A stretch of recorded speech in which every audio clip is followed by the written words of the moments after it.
তবে পরবর্তী ম্যাচের দিকে যদি তাকাই, প্যারাগুয়ে ভার্সেস ফ্রান্স, এই ম্যাচটা আপনারা যারা দেখেছেন 1-0 গোলে জিতেছে ফ্রান্স, এবং একটাই মাত্র ওই পেনাল্টি, যে পেনাল্টি কিকটা আসলে কিলিয়ান এমবাপ্পে নিয়েছিল। আমরা তার আগে স্ট্যাটটা দেখি এই ম্যাচটার যে কি হয়েছে ম্যাচটা। এখানেও বেশ কিছু ফিজিক্যাল, বিশেষ করে প্যারাগুয়ে অনেক বেশি অ্যাগ্রেসিভ ফুটবল তারা খেলেছে।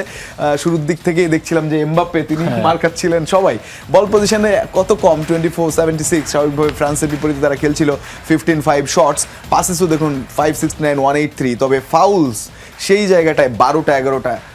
ফ্রান্সও পরবর্তীতে তারাও ফাউল করেছে খুব স্বাভাবিকভাবে যখন ফিজিক্যাল কন্ট্যাক্ট। না দাদা, আসলে এইসব ম্যাচ আমরা প্যারাগুয়েকে কিন্তু জার্মানিকে তারা কিভাবে হারিয়েছেন এটা কিন্তু স্পষ্টভাবে দেখিয়েছেন তারা। এবং আপনাকে আমি বলেছিলাম যে আসলে এই ম্যাচটা কিন্তু ফ্রান্সের জন্য ইজি ম্যাচ হবে না, এটা একটা টাইট ম্যাচ হবে। দ্যাট মিনস সেখানে কালকে মেবি 40+ এর মতো সেলসিয়াস ছিল, অনেক গরম ছিল, হিট ছিল। তো সেই ক্ষেত্রে আমি বলবো যে প্যারাগুয়ে তো নর্মাল একটা বিষয়, ওই সব জায়গায় তারা খেলে অভ্যস্ত। তো সেই ক্ষেত্রে আমি বলবো যে প্যারাগুয়ে আসলে কালকে ফ্রান্সকে অনেক টাফ একটা সময় পার করেছেন। এবং একটা সময় আসলে যতই আপনি বলেন যে অনেক চাপিয়েছেন, অনেক শুট করেছেন, অনেক ই করেছেন, কিন্তু এই ম্যাচের goalkeeper man of the match হয়েছে। হ্যাঁ, এবং গোল করতে দেয়নি আসলে ফ্রান্সকে সেভাবে, ওই পেনাল্টি থেকে গোল নিতে। They are very lucky France, they are very lucky. আসলে এই সব সিচুয়েশন থেকে কিন্তু বড় টিমগুলো হেরে যায় ট্রাইব্রেকারে বা একটা সাডেন গোল খেয়ে বসে, কিন্তু ফ্রান্সকে আমি বলবো যে এটা আসলে একটা লাকি।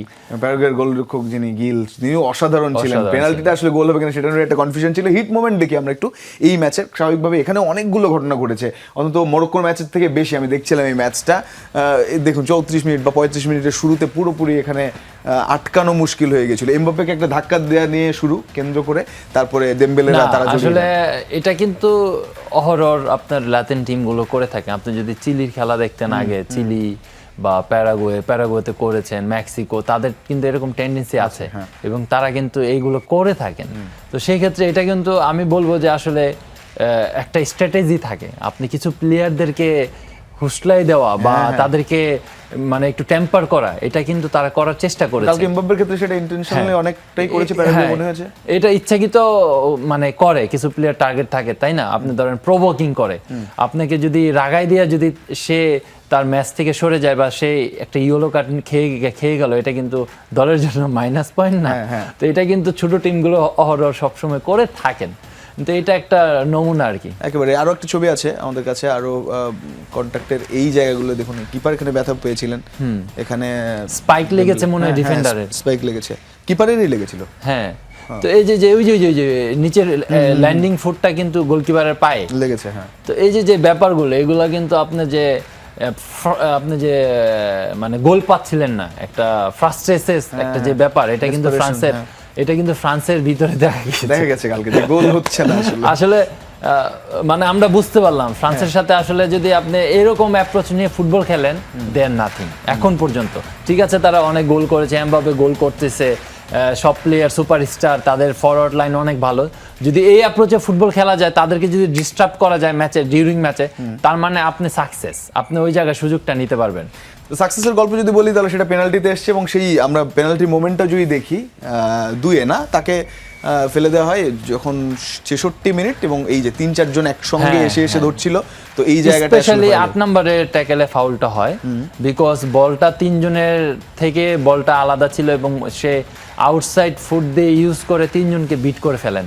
এই যে বলটা কিন্তু সামনে, তো এটা আসলে সবাই লেট ট্যাকল করেছে। বল চলে যাওয়ার পরে দুইজন দুই পাশ দিয়ে, আমার পরের ছবি দেখলে বুঝবো অলরেডি। তারপর ভিআরে দেখে সেটা পেনাল্টি দেওয়া হয়, এবং পেনাল্টির সময়ও প্যারাগুয়ান ফুটবলাররা সরছিলেন না। এখানেও অনেকটা সময় নষ্ট হয়েছে, যে এমবাপ্পে দাঁড়িয়ে আছেন, পেনাল্টি কিক নেবেন, তারা যাচ্ছেন না। এতটা আসলে তর্ক বিতর্ক এই ম্যাচটাই হয়েছে। তবে তারপরে সেটা আমরা দেখবো যে আসলে এমবাপ্পে গোলটা করেছেন, এবং সেখানেও তিনি সময় নিচ্ছিলেন, কারণ সামনে যিনি গিল তিনি দুর্দান্ত ছিলেন। তবে শেষ মুহূর্তে মানে সে তো বস না, আসলে এমবাপ্পে এই জায়গায় একটা ট্যালেন্টেড কাজ করেছে, সে তার ডিসিশনটা চেঞ্জ করেছেন। আসলে সচরাচর কিন্তু এমবাপ্পে ওই যে গোলকিপারের ডানে মারেন, তার বামে, কিন্তু সেই জায়গায় আসলে সে তার লেট অ্যাডজাস্টমেন্ট, একটু ডিসিশনটা চেঞ্জ করে এই জায়গায় মারাতে আসলে গোল হয়েছে। সেই যেই লম্বা প্যারাগুয়ের গোলকিপার, আই হোপ সো ওইখানে যদি বল মারতো সেফ হয়ে যেত। তো এটা আসলে তার দক্ষতা এক্সট্রাঅর্ডিনারি। তো দারুণ সেই গোলেই এগিয়ে যায়, এবং সেই গোলেই ম্যাচ জেতে ফ্রান্স।